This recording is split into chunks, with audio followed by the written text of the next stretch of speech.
Now, here's how I circuit bent it. I took a Q-tip and cut pieces off of it and cut it in half. Or more than that, because the piece that I cut was just long enough to... I stuck it in between the stick part and had the tip of it where it was wet, the big ball of fuzz, touching the pitch resistor.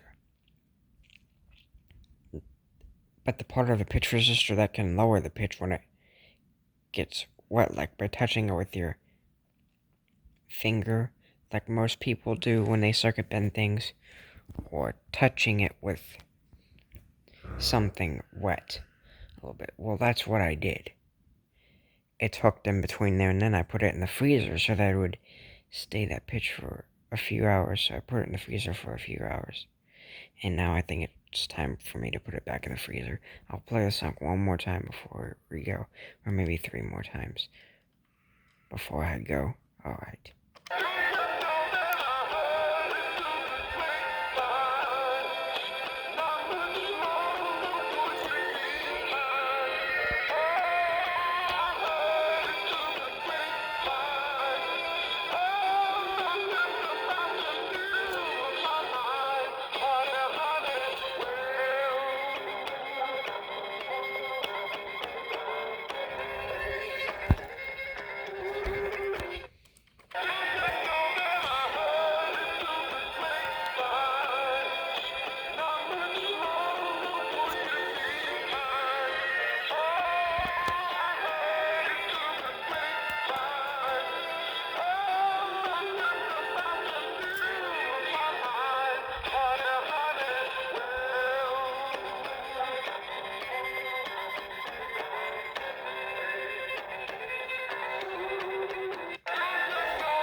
And you should have heard this hot rod earlier.